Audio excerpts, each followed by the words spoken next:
ndodhi në ishullin holandez të Arubës, në dedhin e Karaibeve përballë Venezuelës në janar të vitit 2019. Takimi i përfolur, i cili ngjan shumë me takimin e Hotel Delle Palme në Sicili, ku u takuan bosët e mafjas italiane dhe amerikane në vitin 54, duket se ka qenë një takim mes eksponentëve të botës krimit, të biznesit dhe mbase edhe të politikës, që është bërë publik edhe pse i paqartë nga dosja e SPAK, ku rrugu arresti 20 personave, 15 me burg dhe 5 me arrest shtëpie. Dosja e SPAK do publikua pak ditë më parë jam Artan Hoxhën, i cili ka qenë nga të parët në emisionin tim që ka folur për këtë çështje, me që emisionin nuk zhvillohet për arsye të kampionatit botror, po e bëj dhe po e pyes në YouTube. Dhe është dhe një reels në rrjetet sociale. Artan, si e more vesh për takimin e Arubës? Ti ke qenë nga të parët që ke folur për të. Unë kam qenë në vitin 2021 në Belgjik, i thirrur nga Prokuroria Federale Belge, dhe për të dëshmuar në atë kohë në lidhje me çështjen e Skype, më kisha dhënë intervistë në gazetën britanike Daily Express, ku kisha publikuar të dhëna dhe deklaroja që rrjeti i kriptuar Sky përdoret nga krimi organizuar si një mjet komunikimi i sigurt dhe ky programi i kriptuar ishte kthyer tashmë në rrjetin kryesor të komunikimit, mbasi se ishte goditur enkroçati. Në fakt, gazetari britanik, kur patën ardhur këtu, erdhën me idenë që mafia shqiptare kishte pësuar një goditje të madhe në Britani, ishte bërë një operacion në Skotland ku u arrestuan 709 shqiptarë, dhe ata erdhën me idenë që gjithë shqiptarët që goditën atje u goditën mbas zbarthimit të enkroçatit. Po, patjetër. E mbam mend telefonin se kam qenë. U zbërthyen në 2021? U zbërthyen më përpara në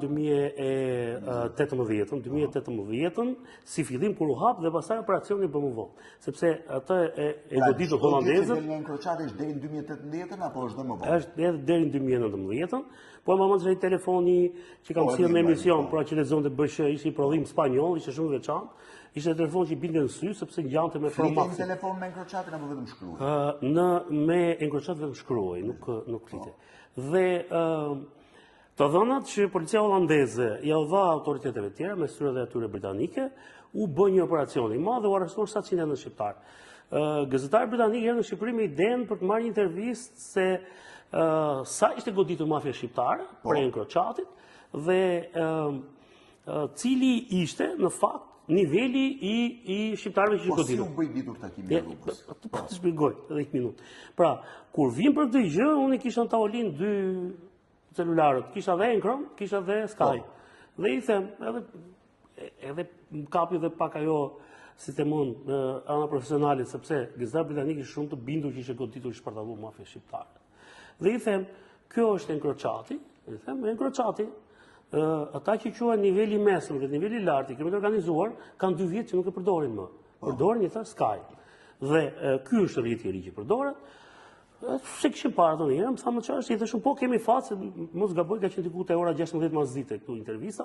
I thashun andej nga Ekuadori janë 7 orë mbrapa, inshallah është në një zgjuarje thashun ata dhe të shkruajmë kush është zgjuar na përgjigjem, u futa në komunikim, u futa me një Republikën Dominikane dhe kjo bëri që atyre të prishin gjithë projekti për enkroçatin dhe me njëherë morë një intervistë, kur një material i ri, ka qenë 2 faqe intervistë për Sky. Dhe kjo është dellësimi i parë që është bërë në Europë për Sky.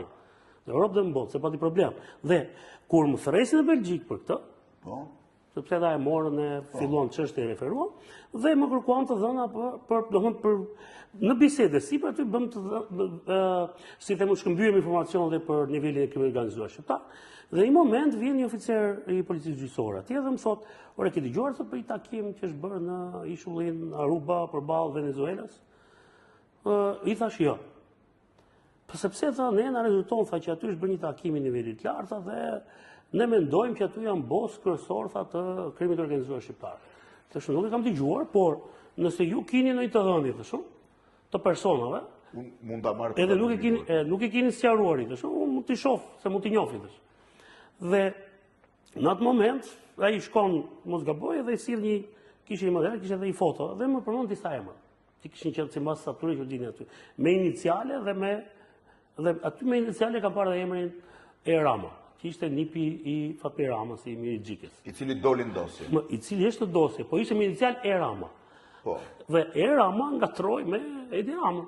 Sa persona kanë marrë pjesë në Aruba? Në bazë asaj që unë pash aty, sepse së pari më interesoi pjesa pse është bërë takimi në Aruba. Po. E dyta, a kemi të bëjmë me një takim ku është bërë një marrëveshje për narkotrafikun apo marrëveshje biznesi? A kemi të bëjmë me njerëz që janë takuar aty sepse I kanë sjell interesat apo që kanë një njohje të mëparshme me njëri tjetrin dhe thjesht kanë lënë një takim në një vend duke patur parasysh edhe edhe mënyrën se si ata e kalojnë ditën. Nga interesimi që bëra, mora informacion që shiko, takimi është bërë në Aruba e para për shkak se disa nga ata që ishin takim nuk shkelin dot në Shtetet e Bashkuara. Dhe Aruba nuk shkelin dot në Shtetet e Bashkuara, arsye janë takuar në Aruba. Pra që mund të ishte Aruba, mund të ishte Republika Dominikane. Po mund të shkonin në një nga ato në Antile, ka plot vende, po ata kanë dhe po them pse kanë shkuar në Aruba. Pra, Artur Sheu jeton në Miami. Pra ka zbritur nga Miami, ka ardhur aty. Këto tjerët erdhën nga Majorka, nga Gjermania, nga Panamaja është më e thjeshta për të mbritur aty. Jo them, nga ishin personazhet që erdhën aty. Dhe takimi u la në Aruba dhe për fakt tjetër. Këta që erdhën nga Evropa, vëllezërit Osmani që shfaqen në dosje, janë pronarë të rritit të madh kazinosh në Po janë legal. Në Gjermani. Po janë legal, janë qytetarë të tjerë. Në momentin momentin që është bërë takimi, të gjithë janë qytetarë të ishin tjerë. qytetarë të Po lirë. edhe sot kanë përshtypjen ata janë prapë qytetarë normal, nuk janë Janë arrestuar gjithë operacioni Shqipëria Zez dhe pastaj janë liruar. Janë liruar. Mund të jenë në gjykim, nuk e kam ndikur çështjen, sepse çështja vazhdon atje në Belgjik. Tani, nga personat që kanë marrë pjesë në Aruba, janë arrestuar vetëm personat që janë në Shqipëri. Dhe diçka tjetër te takimi, pse u la në Aruba? Sepse thash, këta ishin pronarë të rritit gazinosh dhe kishin qef si themu Nishionin, e kalonin jetën tek Aruba është një vend ku shquhet për argëtimin dhe për kazinon. Nuk Artur Sheu po ashtu është njëri që shfaqet në disa kazino. Pra, po them pse u zgjodha Aruba. Pra ata kanë qenë një javë dhe për argëtim për midis të tjerë. Atëherë, nga informacioni që kam marrë në atë kohë, unë kam folur me 2 nga pjesëmarrësit të takimit. Me Artur Sheu kam folur në Miami, mbasi e kisha publikuar lajmin dhe më shumë me të sqaronte se çfarë kishte ndodhur. Dhe kanë folur një person tjetër që ishte në takim, I cili nuk ka ndonjë rëndësi për çështjen, por ai më ka sqaruar saktësisht ne nuk kemi qenë në takim për të bërë një deal, sepse unë jam qytetar I lirë së Bashkuara të Amerikës, jam hetuar nga autoritetet amerikane dhe nuk është në pjesën e aktivitetit tim përfshirja në aktivitete të narkotrafikut. Dhe më thotë, takimi atje është bërë së pari me si grupi mish, së dyti për diskutuar për çështjet biznesi, gjë që me sa diun është diskutuar dhe për ndërtimin e një hoteli në zonën e Zvënecit, por meqense vlera e hotelit ishte diku te 35 milionë euro, ai ka thënë që nuk kam interes për ta vazhduar këtë projekt, sepse kam një projekt më të madh në mendje, dhe tjetra në takim është diskutuar gjithashtu dhe për disa çështje biznesi, kryesisht në sektorin e ndërtimit dhe të turizmit, që kanë të bëjnë me zona ku Artur Sheu ishte pronar dhe kërkonte që të zhvillonte.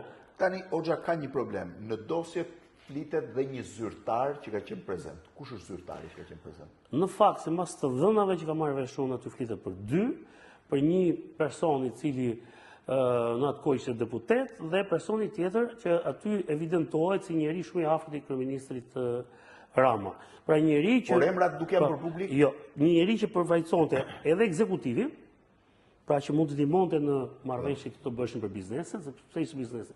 Do investojë në Vlorë. Si do investojë në atë zonë?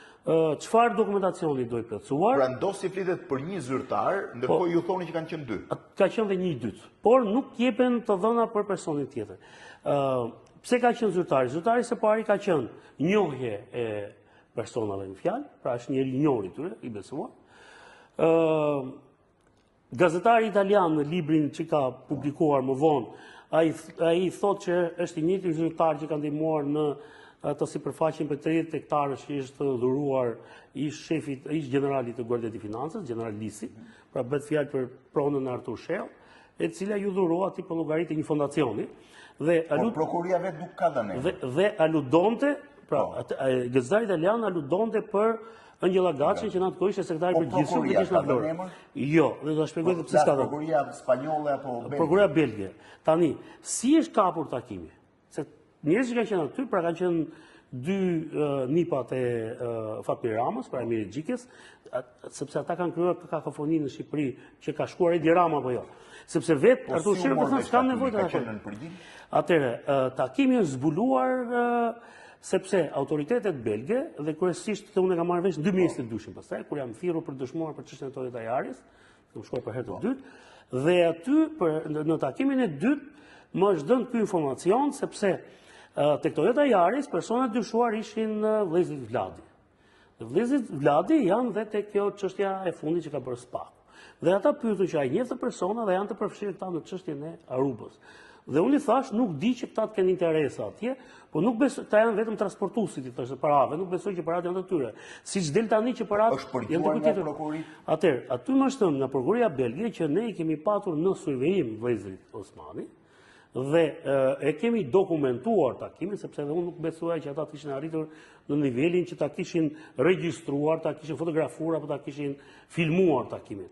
Dhe nuk mendoja që ishin në një fazë kaq të avancuar të hetimit. Në fakt ata kishin qenë pikërisht në atë fazë. Prokurori që ka patur çështën atje është i njëjti prokuror që ka patur edhe çështën e Toyota Yaris, është prokurori i njëjti Julien Moinil, ka ardhur disa herë në Shqipëri dhe duke përgjuar vëllezërit Osmani, ata kanë krejtësisht kanë siguruar gjithë dhënat për takimin, për personazhet që morën takim.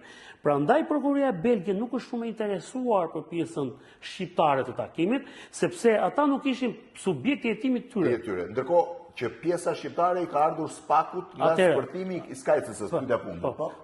Pjesa shqiptare që ka ardhur këtu e dosjes, pra fashikulli që ka bërë prokuroria belge, është hequr pjesa që belgët e kanë pjesë të operacionit Shqiponjat e Zeza, prandaj nuk ka te dosja shqiptare të dhëna për vëllezërit Osmani dhe për personat e tjerë, sepse ky nuk është subjekti i hetimit të SPAK-ut. SPAK-u heton pjesën shqiptare. Ata kanë sjell pjesën e dosjes që intereson Shqipërisë. SPAK-u pastaj ka nëpërmjet letër porosive të dërguar në disa vende, ka marrë të dhëna shtesë dhe ka bërë hetimet në Shqipëri. Dhe SPAK-u është marrë për shtetasit shqiptar që kanë aktivitet në Shqipëri. Jo për çështje, por SPAK-u ne ndihmon së tepërmi ky hetim sepse shpjegon se çfarë ka ndodhur, se mos të pjesa e trafikut. SPAK-u flet për trafik ndërkombëtar narkotikësh nga Amerika e Jugut drejt Europës, pra jo në Shqipëri, por për paratë fituara nga ky aktivitet janë investuar në Shqipëri. Atë prokuroria belge ka bërë këtë gjë, duke hetuar trafikun e drogës, ajo ka lidhur shqiptarët që bënin trafik drejt Europës. Nga ana tjetër, belgët kanë hetuar, siç e kanë ata, ndiq paran. Nga hetimi atyre u ka rezultuar që këto para kanë ardhur në Shqipëri. Këtu hyn në lojë SPAK-u, i cili nëpërmjet hetimeve të tjera ka bërë blokimi llogarive bankare, sekuestrime pronash, sekuestrime dosjesh në zonën e tërë. Pra, SPAK-u ka lidhur atë që kanë bërë belgët. Pra, trafikun e drogës, SPAK-u s'ka ka pas një gram kokainë aty, s'ka kokainë, gjikundi. Pra, ky është hetimi i ardhur që andaj janë spanjollët, është antimafia italiane, janë disa struktura më të mira në kontinent që kanë hetuar në atë çështje. Dhe ky material ka ardhur i gatshëm sepse po e ke pa referimi i çështjes është i vitit 2021. Në 2024 është fut trafiku drogës, akuza e re, dhe para një muaji janë regjistruar emër. Pra, SPAK-u ka shkëputur nga dosja Shqiponja e Zezë pjesën e shqiptarëve, përfshirë dhe takimin e Arubës, po në vetvete takimi i Arubës për SPAK-un nuk kanë ndonjë të dhënë shtesë përveç se çai kanë sjell ata. Dhe ata kanë futur në dosje vetëm çka ka interesuar atyre. Ky ishte pak a shumë takimi i famshëm i Arubës, i cili në fillim ishte një lloj miti, u tha nga Hoxha në emision, u tha nga një gazetar italian, ndërsa tani gjendet dhe në dosjen e SPAK-ut.